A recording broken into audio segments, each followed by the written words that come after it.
नमस्कार दोस्तों, एक बार फिर से स्वागत है आपका हमारे YouTube चैनल अद्भुत गाथा पर। संसार में सबसे बड़ा पापी और विश्वासघाती कौन है, स्त्री या पुरुष? स्त्री और पुरुष जीवन रथ की ऐसे दो पहिए हैं जो विश्वास की डोर में बंधे रहते हैं। जब रथ का एक पहिया निकल जाता है तो रथ किसी काम का नहीं रहता, और ऐसा तभी होता है जब विश्वास की डोर टूट जाती है। हर रिश्ते में विश्वास होना बेहद आवश्यक है। जिस तरह से हमारा शरीर देखभाल के बावजूद कभी ना कभी बीमार पड़ता है, चोट लगती है और कोई ना कोई ऑपरेशन भी होता है, उसी तरह जीवन चलाने के लिए अपनों पर, अपने दोस्तों पर, अपने साथियों पर विश्वास करना होता है, तभी आप बड़े कार्य कर पाते हैं। पर इनमें से धोखा देने वालों की भी कमी नहीं, और विश्वास तब होता है जब कोई अपना धोखा दे और इतना स्वार्थी हो जाए कि आपकी आत्मा तक हिल जाए। ईश्वर का खेल भी निराला है, अपना ही विश्वासघात करता है, सड़क पर चलने वाला नहीं। सड़क पर चलने वाला चोरी कर लेगा, डकैती करेगा, पर विश्वासघात नहीं करता। इस प्रकार का विश्वासघात ही इंसान को विरक्त इंसान बनाता है, और आप संसार में अत्यधिक मोह को त्याग देते हैं। विश्वासघात एक आघात है, जीवन का एक ऐसा प्रसंग जो मरने के साथ ही दफन होता है। यह एक सीख भी देता है, अपनों पर भी भरोसा एक सीमा तक ही ठीक है। विश्वासघात करने वालों को परमात्मा ने बेशर्मी दी हुई होती है, और वे अपनी आदत से मजबूर होते हैं। समाज में हर तरह के लोग रहते हैं, इसलिए कई बार अपनों से पराये ज्यादा अच्छे लगते हैं। यही सृष्टि है। आज की कहानी आपके लिए बहुत ही महत्वपूर्ण है, इसलिए इस वीडियो को पूरा एंड तक देखें। इस वीडियो से आपको बहुत कुछ नया सीखने को मिलेगा, जो आपको एक सुखी जीवन जीने में महत्वपूर्ण योगदान निभाएगा। इसलिए इस वीडियो को आधा अधूरा छोड़कर जाने की गलती मत करें। तो आइए एक छोटी सी कहानी के माध्यम से समझेंगे कि वास्तव में संसार में सबसे बड़ा पापी और विश्वासघाती कौन है। इससे पहले आपसे निवेदन है, यदि आपने अब तक हमारे चैनल अद्भुत गाथा को सब्सक्राइब नहीं किया है तो कृपया सब्सक्राइब कर ले, लाइक करें, और हाँ, बेल आइकॉन दबाना मत भूलिएगा। आपका ये छोटा सा प्रयास हमारे लिए बहुत महत्व रखता है। आइए अब शुरू करते हैं आज की कथा। दोस्तों, एक जंगल में एक तोता और मैना का जोड़ा रहा करता था। उन दोनों में बहुत प्रेम था। एक बार किसी बात को लेकर के तोता और मैना में झगड़ा हो गया तो तोता कहने लगा, इस संसार में सबसे बड़ा पापी और विश्वासघाती स्त्री होती है। तो मैना कहने लगी, आप गलत कहते हैं। इस संसार में सबसे ज्यादा पापी और विश्वासघाती स्त्री नहीं, पुरुष हैं। जब दोनों एक दूसरे की बात से संतुष्ट नहीं हुए तो उन्होंने सोचा भगवान शिव ही इस बात का फैसला कर सकते हैं। ऐसा सोचकर वो दोनों भगवान शिव के पास पहुंचे। वहां माता पार्वती भी मौजूद थी। भगवान शिव और माता पार्वती से उन्होंने अपनी बात बताई। फिर कहा, प्रभु आप ही हमारा न्याय कर सकते हैं। स्त्री और पुरुष में कौन ज्यादा पापी और विश्वासघाती है? अब तोता और मैना की बात को सुनने के बाद सबसे पहले भगवान शिव ने तोते से कहा कि तुम कैसे कह सकते हो कि संसार में स्त्री पुरुषों की अपेक्षा ज्यादा पापी और विश्वासघाती है? तो तोता कहने लगा कि प्रभु, मैं आपको एक कहानी सुनाता हूँ जिससे साबित हो जाएगा कि स्त्री पुरुषों की अपेक्षा ज्यादा पापी और विश्वासघाती है। तो भगवान शिव बोले, ठीक है, तुम कहानी सुनाओ। फिर तोता भगवान शिव और माता पार्वती को कहानी सुनाते हुए कहता है, एक राज्य में उदयसेन नाम का एक राजा राज्य करता था। उसके 3 बेटे थे। तीनों ही बेटे बहुत ही बहादुर थे, लेकिन सबसे बड़ा बेटा जो था उसका नाम चंद्रसेन था। वो प्रतापी होने के साथ साथ काफी सुंदर भी था, और इतना ही नहीं, जितना सुंदर चंद्रसेन था उतनी ही सुंदर उसकी पत्नी चंद्रप्रभा थी। वह हर काम में होशियार थी। अब एक दिन राजा उदयसेन ने अपने बेटे चंद्रसेन को उसकी किसी गलती पर नाराज होकर के देश से निकाल दिया। राजा का यह हुक्म सुनकर वो बड़ा दुखी हुआ और दुखी मान से अपने महल में गया। उधर चंद्रसेन को उदास देख करके उसकी पत्नी ने पूछा, आप उदास क्यों है? राजकुमार होकर भी आप इस तरह चिंतित क्यों है? तो चंद्रसेन कहने लगा है, प्रिय तुमसे क्या कहूँ, और तुमसे कहने से लाभ भी कुछ नहीं है। आज मेरे पिता ने मुझे 12 वर्ष के लिए देश से निकाल दिया है, इसीलिए मैं तुमसे विदाई मांगने आया हूँ। ये सुनते ही चंद्रप्रभा चक्कर करके गिर गई और बेहोश हो गई। उसकी ये हालत देख कर के राजकुमार के होश उड़ गए। वो सोचने लगा कि मैंने बहुत बुरा किया जो अपनी पत्नी को ये सारी बात बता दी। कुछ देर बाद जब होश आया तो होश में आ करके चंद्रप्रभा ने अपने पति से कहा, आप मुझे छोड़ करके परदेश चले जाएंगे तो मैं आपके बिन कैसे जी पाऊंगी, मैं भी आपके साथ ही चलूंगी। इस पर राजकुमार कहता है कि तुम मेरे साथ कैसे चल सकती हो, क्योंकि प्रदेश में अनेक प्रकार के संकट भोगने पड़ते हैं और तुम नर्म नाजुक गलीजों पर चलने वाली, महलों में रहने वाली इतने बड़े दुखों को कैसे बर्दाश्त कर पाओगे। राजकुमार मदन सेन की बात को सुनकर रानी चंद्रप्रभा कहने लगी, जितने भी दुख प्रदेश में उठाने पड़ेंगे वो सब आपके साथ रहते हुए सुखी से भी अधिक सुखमय मालूम होंगे। महल के सुख आपके बगैर जंगल के दुखों से भी अधिक भयानक प्रतीत होंगे। इससे अच्छा तो यही है कि मैं आपके साथ चलूं। इस प्रकार अपनी पत्नी की बातों को मानकर राजकुमार चंद्रसेन अपनी पत्नी चंद्रप्रभा से कहता है, अच्छा तुम उदास मत हो, हम तुम्हें अपने साथ ले चलेंगे। अगली सुबह दोनों अपनी राज्य से निकल करके एक जंगल में पहुंच गए। जब चलते चलते थक गए तो उचित सी जगह देख करके एक बरगद के वृक्ष के नीचे विश्राम करने लगे। वे बहुत ही अधिक थके हुए थे। ठंडी हवा के झोंकों ने उन्हें नींद के आगोश में पहुंचा दिया, मगर कुछ देर के बाद ही एक सांप ने रानी को डंस लिया। सांप के डसते ही रानी तड़पने लगी और चंद्रसेन की आंख खुल गई तो रानी को तड़पता हुआ देख करके और सांप को जाता हुआ देख करके चंद्रसेन बेचैन हो गया। कुछ देर के बाद में रानी विष के प्रभाव से व्यथित होकर के मर गई। अब इस प्रकार मृतक रानी को देखकर चंद्रसेन ऊंचे स्वर में रुदन विलाप करने लगा। उसने मन में सोचा, अब जीवन संगिनी ही मर गई तो मैं अब जी कर क्या करूंगा और इसी जंगल में अपने प्राण त्याग दूंगा। मन में ऐसे विचार आते ही वो रानी की लाश के पास से उठा और जंगल से लकड़ियां बीन करके इकट्ठी करने लगा और रो रो कर कहने लगा कि मैं भी रानी की चिता में जल करके मर जाऊंगा। सहयोग बस उसी समय स्वर्ग से एक देवदूत आए और उन्होंने जब चंद्रसेन को रोता बिलखता हुआ देखा और रोने की आवाजें सुनी तो उनको दया आ गई और वो राजकुमार के पास पहुंचे और कहने लगे, तुम क्यों रो रहे हो, आखिरकार तुम्हारा दुख क्या है। राजकुमार ने देवदूत से कहा, महाराज मैं एक राज्य का राजकुमार हूँ और राजा उदयसेन का बेटा हूँ। मेरे पिता ने मुझको देश निकाला दे दिया है, इसलिए मैं और मेरी पत्नी इस जंगल में आ गई। यहाँ आकर के मेरी पत्नी सर्प के काटने से मर गई है, उसका विरह मुझसे सहन नहीं हो रहा है, इसलिए मैं लकड़ियाँ एकत्रित कर रहा हूँ ताकि अपनी प्यारी पत्नी के साथ ही जल करके अपने आप को भी अग्नि के हवाले कर दूं। चंद्रसेन की बातों को सुन करके वो देवदूत कहने लगे, राजकुमार तू बड़ा मूर्ख है, ये तो संसार है का नियम है, यहाँ इंसानों का आना जाना लगा रहता है, एक दिन ये शरीर सबको छोड़ना पड़ेगा, ये तू भी जानता है। इस संसार में कोई भी किसी के साथ ना आया है ना किसी के साथ जाएगा। बुद्धिमान होकर भी ऐसी बात करता है। अगर तू जीवित रहा तो तुझे बहुत सी रानियां मिल जाएंगी, इसलिए तू मेरा कहना मान और इस मरने के विचार को त्याग दे। इस मानव तन को पाने के लिए देवता भी तरसते हैं। देवदूत के शब्दों को सुनकर के चंद्रसेन कहने लगा, महाराज आपने जो कुछ कहा वह सत्य है, किंतु ऐसी पतिव्रता पत्नी तो मुझे किसी जन्म में भी नहीं मिलेगी और न ही इसका वियोग मुझसे सहन होगा, इसलिए मैं इसके साथ ही मरूंगा। चंद्रसेन के विचार सुन करके देवदूत ने जान लिया कि ये अपनी पत्नी के बिना नहीं रह सकता है। तब देवदूत ने कहा, राजकुमार तेरी पत्नी के जीवित होने का केवल एक उपाय है, अब तू मेरी बात को ध्यान से सुन। यदि तू इस उपाय को कर सकता है तो तेरी रानी जीवित हो जाएगी। चंद्रसेन ने कहा, महाराज आप जो भी कहेंगे वो सब कुछ करने को तैयार हूं, केवल मेरी पत्नी जीवित हो जाए। तो देवदूत ने कहा कि तुम्हारी रानी की आयु केवल 20 वर्ष थी जो इसने भोग ली, इधर तेरी उम्र 70 वर्ष की है जिसमें से 30 वर्ष बीत चुके हैं, तेरी उम्र में 40 वर्ष अभी और बाकी है, यानी तेरा जीवन 40 वर्ष और बाकी है। यदि तू अपनी का आधा भाग अपनी रानी को दे दे तो तुम दोनों की आयु बराबर हो जाएगी। यदि ये बात तुम्हें स्वीकार है तो रानी अभी जीवित हो जाएगी। देवदूत की बात सुनकर राजकुमार ने कहा, मुझे स्वीकार है प्रभु।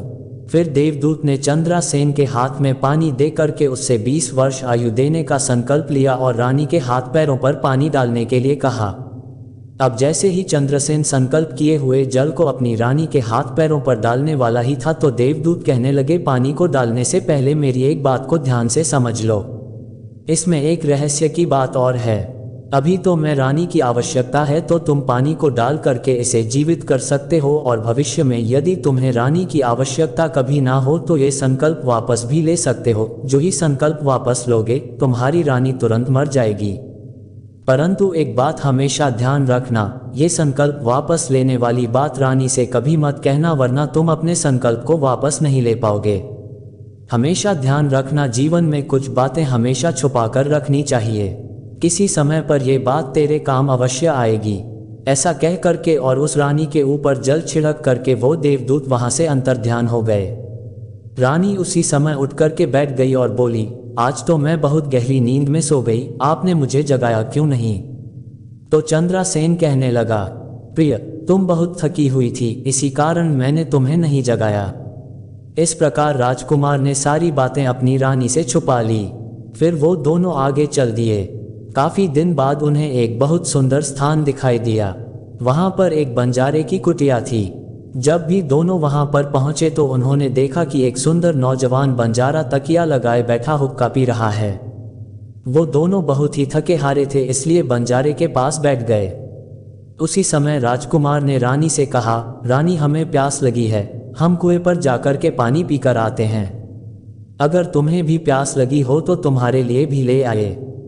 तब राजकुमार की बात को सुनकर के रानी ने कहा, नहीं, मुझे प्यास नहीं है, आप जाकर पानी पी करके वापस आ जाए। रानी का जवाब सुनकर के राजकुमार कुएं पर पानी पीने चला गया। जब चंद्रसेन पानी पीने गया तो राजकुमारी चंद्रप्रभा और बंजारे की निगाहें चार हो गई। चंद्रप्रभा उसी क्षण उस बंजारे को अपना दिल दे बैठी। अब उसी घड़ी चंद्रप्रभा बंजारे से कहती हैं, आप तो यहाँ पर बड़े सुख से रहते हैं। तो बंजारे ने कहा, आप भी यहाँ पर मेरे साथ रहो, मुझे कोई आपत्ति नहीं। तो राजकुमारी चंद्रप्रभा कहने लगी, आपके साथ रहने को दिल तो कर रहा है, मगर मेरे पति मेरे साथ है, इसलिए मैं आपके साथ किस प्रकार रह सकती हूँ। इस पर बंजारा कहने लगा, मैं तुम्हें एक उपाय बताता हूँ, किसी तरह तुम अपने पति को इस कुएं में धकेल दो, फिर हमारे साथ ही जीवन बिताओ।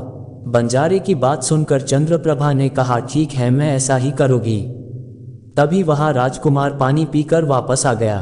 तो रानी कहने लगी, मुझे भी अब प्यास लगाई है, कुएं पर वापस चल करके मुझे भी पानी पिलाओ। तो राजकुमार बोला, मैंने तुमसे पहले ही पूछा था, तब तुमने मना कर दिया था। खैर, तुमको अगर प्यास लगी है तो मैं अभी पानी लेकर आता हूँ। जब चंद्रसेन पानी लेने चला तो रानी भी उसके साथ चल दी और कहने लगी, मैं भी तुम्हारे साथ चलती हूँ। बेचारा चंद्रसेन तो उसके प्रेम में पागल था, उसको क्या मालूम था कि ये मेरे प्राण लेने के लिए मेरे साथ में आ रही है। राजकुमार ज्यों ही कुएं पर जाकर के ढोल भरने लगा तो रानी ने पीछे से अपने पति को धक्का मार दिया और उसे कुएं में गिरा दिया और खुद उस बंजारे के पास वापस आ गई। वह बंजारा रानी को वहां से लेकर चलता बना और दोनों बड़े एक शहर में जाकर के आनंद से रहने लगी। उस बंजारे ने चंद्रप्रभा को थोड़े ही दिनों में ऐसा नाचना गाना सिखाया कि उसके समान नाचने वाली कोई नृत्यांगना उस शहर में दूसरी नहीं थी। धीरे धीरे वो राजकुमारी सारे नगर में प्रसिद्ध हो गई। इस प्रकार रानी के नाचने गाने के कारण वह बंजारा लाखों रुपए का मालिक हो गया। अब रानी उस बंजारे के साथ बड़ी मौज मस्ती के साथ में रहने लगी। उधर जिस समय पर रानी ने अपने पति को कुएं में धकेला था, देव योग से एक जंजीर जो कुएं में लटकी हुई थी उसके हाथ में आ गई। चंद्रसेन उसको पकड़ करके कुएं में लटक गया और ईश्वर को याद करता रहा और सोचने लगा कि मैंने रानी को जीवनदान दिया और रानी ने मेरे साथ में ऐसा विश्वासघात किया, क्या यही मेरे प्यार की सजा है? और संयोग बस उसी दिन बंजारों का एक काफिला उस स्थान पर आकर ठहरा। उस काफिले में से एक बंजारा डोलो रस्सी लेकर के उस कुएं पर पानी भरने लगा। जब उसने कुएं में डाला तो मदन ने उसका ढोल पकड़ लिया। अब वो बंजारा अचानक चौंक गया और कुएं में झांक कर कहने लगा कि तुम कौन हो? तो राजकुमार ने कहा, भाई, मैं आफत का मारा एक इंसान हूँ, ईश्वर के लिए मुझको बाहर निकाल करके मेरी जान बचा लो, मैं सारी उम्र आपका एहसान नहीं भूलूंगा। और ऐसा कह करके राजकुमार बंजारे से प्रार्थना करने लगा। बंजारे ने राजकुमार को कुएं से बाहर निकाल लिया और फिर पूछा, हे भाई, तुम कौन हो? तुम इस कुएं में कैसे गिरे? तो चंद्रसेन कहता है, भाई, मैं अपना हाल आपसे कैसे कहूँ? जो मुसीबत मुझ पर पड़ी है उसे कहने से मेरा दिल फट जाएगा। मैं एक राजकुमार हूँ। मेरे पिता ने मुझे देश से निकाल दिया था तो मैं अपनी प्यारी पत्नी को लेकर के एक जंगल में जा पहुँचा। मैं और मेरी पत्नी एक दूसरे को बहुत ही प्रेम करते थे। जंगल में एक सांप ने मेरी पत्नी को काट लिया, जिससे उसकी मृत्यु हो गई। जब मैं विलाप कर रहा था तो एक देवदूत ने मुझ पर दया की और मेरी आयु के आधे वर्ष मेरी पत्नी को देख करके उसे पुनः जीवित कर दिया। फिर हम उस जंगल से आगे चल पड़े। कुछ दिनों के बाद मैं ऐसे स्थान पर पहुंचे जहां पर एक बंजारे का डेरा था। मुझे प्यास लगी थी, मैं पानी पीने चला आया। जब वापस गया तो मेरी पत्नी ने कहा कि मुझे भी प्यास लगी है, मुझे भी पानी पिलाओ। और ऐसा कहकर कि मेरी पत्नी मेरे साथ उस कुएं पर आ गई। जब मैं कुएं से पानी निकल रहा था तो उसने मुझे पीछे से धक्का दे दिया। सहयोग बस एक जंजीर जो कुएं में लटक रही थी वो मेरे हाथ में आ गई, जिससे मैं कुएं में डूबने से बच गया। और फिर जब आप आए तो मैंने आपको आवाज़ दी, जिसे सुनकर कि आपने मुझे कुएं से बाहर निकाल लिया। इस प्रकार राजकुमार ने दुखी मन से सारा हाल उस बंजारे से कह दिया। उधर बंजारा उस रानी की करतूत सुनकर के अफसोस करते हुए कहने लगा कि त्रिया चरित्र को भगवान भी नहीं समझ पाए तो मनुष्य कैसे समझ सकता है। और ऐसा कह करके बंजारे ने चंद्रसेन को सीने से लगा लिया और बोला, तुम किसी प्रकार की कोई चिंता न करो, भगवान बड़ा दयालु हैं, वो तुम्हारा भला करेगा। और ऐसा कह करके उसने चंद्रसेन से कहा, अगर तुम चाहो तो हमारे डेरे में हमारे साथ रह सकते हो। राजकुमार ने भी उन बंजारों के साथ रहना स्वीकार कर लिया। अब संजोग बस बंजारों का वो डेरा कुछ दिनों के बाद उसी शहर में आया जिसमें उसकी पत्नी चंद्रप्रभा और वह बंजारा रह रहे थे। उस शहर को देख करके मदन सेन ने बंजारे से कहा, भाई मेरी इच्छा कुछ दिन इस शहर में रहने की है। यदि आपकी आज्ञा हो तो कुछ दिन मैं इस शहर में बिताना चाहता हूँ। अब बंजारे ने कहा, आपकी जैसी मर्जी हो आप करें, मुझे कोई आपत्ति नहीं है। फिर राजकुमार बंजारे से विदा लेकर के शहर में आया और किसी काम की तलाश में घूमने लगा। कुछ दिनों के बाद में राजकुमार की मेहनत रंग लाई और उसे एक बड़े व्यापारी के यहाँ पर नौकरी मिल गई। इस प्रकार वो राजकुमार उस व्यापारी के यहाँ पर रहने लगा और बड़ी लगन और प्यार से अपने कर्तव्य का निर्वाह करने लगा। राजकुमार का काम देख करके उस व्यापारी ने चंद्रसेन को बड़ा मान सम्मान दिया और उसे अपने यहाँ का मुनीम बना लिया। और इस प्रकार राजकुमार के दिन बड़े ही चैन से गुजरने लगे। एक दिन संयोग बस उस नगर के राजा के यहाँ पर चंद्रप्रभा के नृत्य का आयोजन हुआ। राजा ने उस शहर के तमाम बड़े व्यापारियों को और सेठ साहूकारों को अपने यहाँ पर इस नृत्य का अवलोकन करने के लिए आमंत्रित किया। जिस दिन राजकुमारी चंद्रप्रभा का नृत्य होना था, शहर के सब व्यापारी और सेठ साहूकार राजा के यहाँ पर पहुँचे तो चंद्रसेन ने भी मन में सोचा कि मुझे भी इस नर्तकी का नृत्य देखना चाहिए। और ऐसा सोच करके चंद्रसेन भी राजा के यहाँ पर अपने सेठ के साथ में पहुँच गया। उधर रानी सास श्रृंगार करके नृत्य करने के लिए जब खड़ी हो गई उस समय पर वो अप्सरा के समान सुंदर लग रही थी। अब तो रानी चंद्रप्रभा ने ऐसे कई राग बड़े ही सुंदर ढंग से अपनी सुरीली आवाज में गाए। सभी लोग महफिल में वाह वाह करने लगे। उधर राजा से लेकर प्रजा तक सबने उसे ढेरों इनाम दिए। राजकुमार चंद्रसेन ने भी अपने हाथ की अंगूठी जिसमें हीरा जड़ा हुआ था उतार करके रानी चंद्रप्रभा को भेंट कर दी। फिर तो रानी चंद्रप्रभा ने अंगूठी को पहचान लिया और मन ही मन में कहने लगी, बड़ा गजब हो गया, मेरा पति तो जिंदा है और यहाँ तक आ पहुँचा है। अब ये मुझे जिंदा नहीं छोड़ेगा, इसलिए कुछ ऐसा उपाय करना चाहिए जिससे ये मारा जाए। और फिर उसने अपने दिल में एक उपाय सोचा। उसने सोचा, मैं अपने नृत्य से राजा को मोहित कर लेती हूँ। जब राजा मुझसे खुश हो जाएगा तो राजा मुझसे कुछ मांगने के लिए कहेगा तो फिर मैं राजा के द्वारा इसे मरवा दूंगी। ऐसा सोचकर राजकुमारी चंद्रप्रभा ने एक बहुत ही सुंदर नृत्य उस राजा को दिखाया। रानी की इस अद्भुत नृत्य को देखा कर राजा बहुत ही खुश हुआ और वो चंद्रप्रभा से बोला, हम तुझसे बहुत प्रसन्न हैं, बोल क्या मांगती है। वो राजकुमारी कहने लगी, यदि आप मुझ पर प्रसन्न है तो पहले आप मुझे वचन दीजिए कि मैं जो मांगूंगी आप मुझे वही देंगे। फिर चंद्रप्रभा की बात सुन करके राजा ने चंद्रप्रभा को वचन दे दिया। तब चंद्रप्रभा ने राजा से कहा, आपकी इस सभा में मेरा एक चोर है, आप उसको फांसी की सजा दे दीजिए। फिर तो राजा ने राजकुमारी चंद्रप्रभा से कहा, तुम उस चोर को मेरे सामने जल्दी से पकड़ करके लाओ। अब तोता कहता है प्रभु। फिर रानी ने चंद्रसेन का हाथ पकड़ा और उसे राजा के सामने ले गई। राजा ने भी अपने सैनिकों को आदेश दिया कि इसे जल्लादों के हवाले कर दो। जल्लाद उस राजकुमार का हाथ पकड़ करके उसे मारने के लिए ले जाने लगे। उसी समय पर चंद्रसेन का मालिक जो व्यापारी था वो घबरा करके चंद्रसेन के पास आया और उसने पूछा, तुमने इस नर्तकी का क्या चुराया है जिसकी वजह से तुझे ये मरवाना चाहती है? तो चंद्रसेन ने अपने मालिक से कहा, मालिक मैंने इसका कुछ नहीं चुराया है, बस आप इस राजा को केवल इतना राजी कर लो, ये मेरी दो बातें सुन लें जिससे मेरी जान निश्चित बच जाएगी।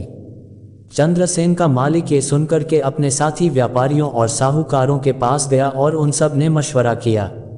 उसने कहा, मित्रों, या तो राजा न्याय करे वरना हम सब इस शहर को छोड़कर के कहीं और चले जाएंगे। और इस प्रकार सलाह मशवरा करके सारे व्यापारी राजा के पास आए और कहने लगे, राजा साहब, हमारा मुनीम निर्दोष ही मारा जा रहा है। वो कहता है कि राजा ने मुझे मारने की आज्ञा दी है। मैं भी राजा को अपनी दो बातें सुनना चाहता हूँ, उसके बाद भी यदि मुझे राजा दंड देना चाहे तो मुझे स्वीकार है।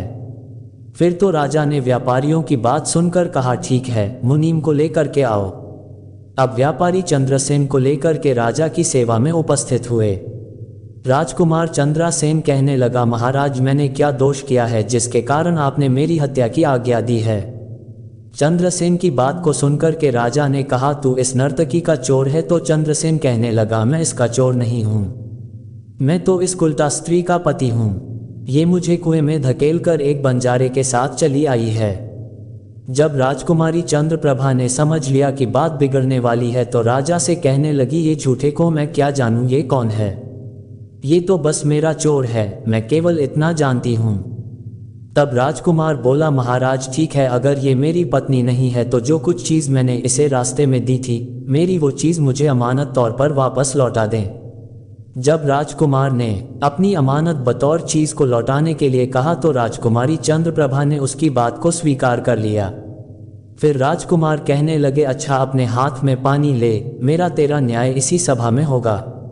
पानी ले करके कह, जो वस्तु इसने रास्ते में मुझे दी थी वो मैं आज इसे वापस करती हूँ। राजकुमार की बात को सुनकर के रानी ने अपने हाथ में पानी लेकर कहा, जो वस्तु इसने मुझे रास्ते में दी थी मैं आज उसे वापस करती हूँ।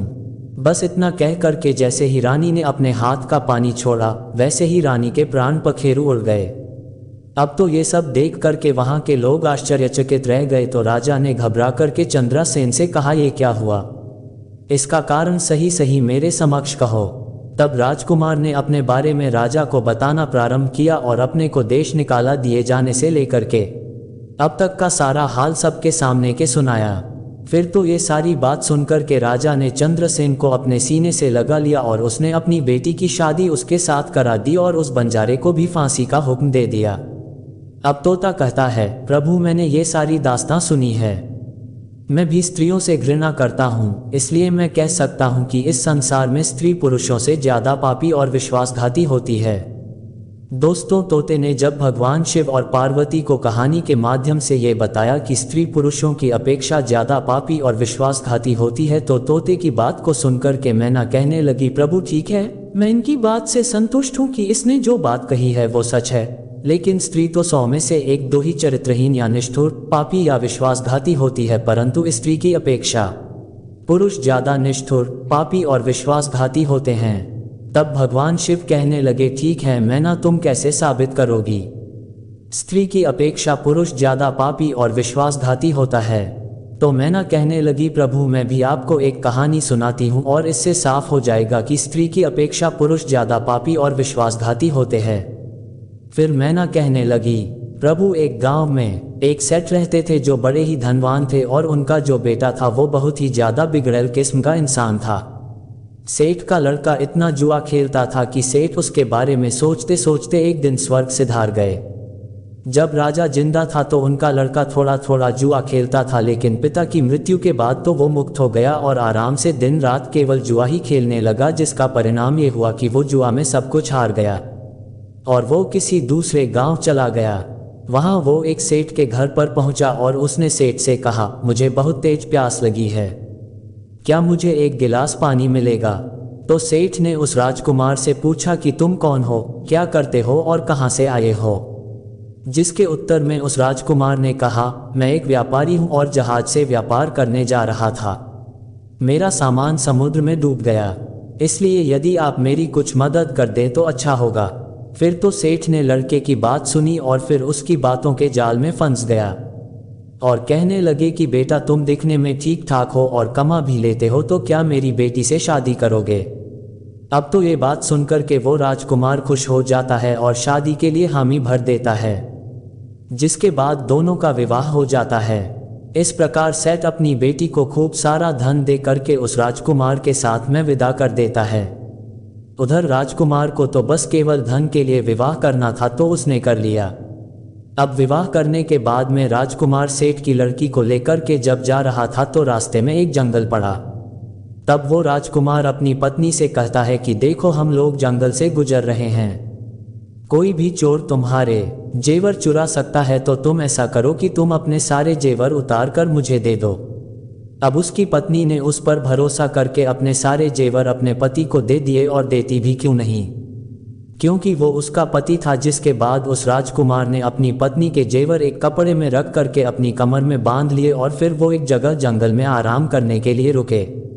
तभी उस राजकुमार के मन में लालच आ गया और उसने अपनी पत्नी को एक कुएं में गिरा दिया और मन में सोचा कि मैंने तो इसके साथ में सिर्फ पैसों के लिए शादी की थी, मुझे पैसे मिल गए और ये पानी में डूब करके मर जाएगी। ऐसा सोच करके वो राजकुमार वहां से चला गया। उसकी पत्नी मरी नहीं और कुएं से बाहर निकलने के लिए आवाज लगाती रही। कुएं के पास से एक आदमी गुजर रहा था, तब उसने किसी महिला की आवाज सुनी, तो उस व्यक्ति ने उस महिला को कुएं से जैसे तैसे बाहर निकाल लिया। फिर कुएं से बाहर निकलने के बाद में महिला ने अपनी सारी जानकारी उस व्यक्ति को दी, जिस पर उस व्यक्ति ने महिला को उसके पिता के घर पहुंचा दिया। घर पहुंचने के बाद उस स्त्री के पिता यानी सेठ जी ने पूछा, क्या हुआ तुम्हारे साथ? वो स्त्री एक पतिव्रता थी, इसलिए उसने अपने पिता से झूठ बोला और कहा, पिताजी, जंगल में कुछ चोरों ने हम पर हमला कर दिया था और दासी को मार दिया, मुझे कुएं में धकेल दिया और पति का कुछ पता नहीं। फिर तो बेटी की बातों को सुनकर सेठ जी बोले, चलो कोई बात नहीं, भगवान सब सही कर देंगे। कुछ समय के बाद में वो राजकुमार उसी सेठ के पास पहुंचा, यानी अपनी ससुराल पहुंचा, और मन में सोचने लगा कि मैं सेठ से कहूंगा कि आप नाना बनने वाले हैं और इसके बदले में मुझे खूब सारा धन मिल जाएगा। लेकिन वो जैसे ही अपनी ससुराल पहुंचा, उसकी मुलाकात उसकी पत्नी से हो गई, जिस पर उसकी पत्नी ने कहा कि मैंने पिताजी को वो सारी बातें नहीं बताई है जो तुमने मेरे साथ किया था। मैंने पिताजी से झूठ बोला है और वो बातें बताई और कहा तुम भी यही बताना। दोस्तों, आपने वो कहावत तो सुनी ही होगी कि आदत कभी नहीं बदलती। राजकुमार ने देखा कि उसकी पत्नी ने बहुत सारे जेवर पहन रखे हैं, तो राजकुमार ने अपनी पत्नी से कहा कि तुम सो जाओ, सुबह मैं तुम्हें अपने साथ लेकर चलूंगा। और उसने रात में अपनी पत्नी को सोता हुआ देख अपनी पत्नी का चाकू से कत्ल कर दिया और सारे जेवर लेकर रात में ही निकल गया। अब मैना कहती है, प्रभु न्याय आप कर दो कि इस दुनिया में स्त्री ज्यादा पापी और विश्वासघाती है या ज्यादा पापी और विश्वासघाती पुरुष है। अब न्याय आपके हाथ में है। मैंने भी आपको एक कहानी सुनाई है और तोते ने भी एक कहानी आपको सुनाई है। अब न्याय आपके हाथ में, आप ही न्याय करो, क्योंकि प्रभु जब से मैंने ये कहानी सुनी तब से मैं हमेशा यही कहती हूँ कि इस संसार में पुरुष दुनिया का सबसे बड़ा पापी और विश्वासघाती इंसान है। उसने अपनी पत्नी को मारा और सारा सामान लेकर के चला गया। अब तोता और मैना की कहानी को सुनने के बाद में भगवान शिव कहने लगे, ठीक है तोता और मैना, मैंने तुम दोनों की कहानी को बहुत ही ध्यान से सुना है। अब मैं तुम्हारा न्याय करता हूँ कि वास्तव में इस संसार में स्त्री पुरुष की अपेक्षा ज्यादा पापी या विश्वासघाती है, या फिर पुरुष स्त्री की अपेक्षा ज्यादा पापी और विश्वासघाती है। आगे भगवान शिव कहते हैं कि जिस इंसान की सोच उसके स्तर से नीचे गिर जाती है, वो इंसान पापी और विश्वासघाती होता है, फिर चाहे वो पुरुष हो या फिर वो स्त्री हो, क्योंकि इंसान पाप करने से पहले ये नहीं सोचता कि वो स्त्री है या आप उसे पाप करना चाहिए या नहीं। पापी और विश्वासघाती कोई भी हो सकता है, फिर चाहे वो पुरुष हो चाहे वो स्त्री हो। वास्तव में जिस इंसान की सोच उसके स्तर से नीचे गिर जाती है वही पापी और विश्वासघाती होता है। विश्वास और भरोसा पति पत्नी के रिश्ते की नींव को मजबूत बनाता है। दोनों के बीच जितना विश्वास होगा उतना ये रिश्ता गहरा और सशक्त होता है। शक रिश्ते की इस डोर को कमजोर बना सकता है। ऐसे में दोनों को एक दूसरे पर विश्वास बनाकर रखना चाहिए। किसी के साथ विश्वासघात करना बहुत ही बुरा है, क्योंकि आपने तो सुना ही होगा कि दुनिया गोल है, तो हमें किसी के साथ विश्वासघात की सजा इसी धरती पर कभी ना कभी जरूर मिलती है, और बल्कि उस विश्वासघात की 10 गुना अधिक सजा मिलती है। तो कभी भी किसी के साथ विश्वासघात ना करें, मिलजुल कर रहे, इसी में सबकी भलाई, क्योंकि एक ही जिंदगी है, उसमें भी आप दूसरों के साथ विश्वासघात करके जिंदगी खराब कर लेते हो तो फिर इस दुनिया में जन्म लेने से क्या फायदा। तो दोस्तों, इस प्रकार महादेव ने ना सिर्फ तोता मैना को बल्कि सारा संसार को बताया कि वास्तव में सबसे बड़ा विश्वासघाती और पापी कौन है। आशा करते हैं आपको आज की वीडियो अत्यंत पसंद आई होगी। यदि इस कथा को कहते हुए मुझसे कोई त्रुटि हुई है तो आप सबसे हाथ जोड़कर क्षमा प्रार्थी हूँ। आशा करती हूँ आपको इस वीडियो से बहुत कुछ सीखने एवं जानने को मिला होगा। यदि आपको हमारी वीडियो पसंद आई है तो एक लाइक करें और कमेंट में प्रेम से हर हर महादेव अवश्य लिखिएगा। महादेव आप सबका मंगल करें। इसी मनोकामना के साथ आज के लिए इतना ही, मिलते हैं अगली वीडियो में।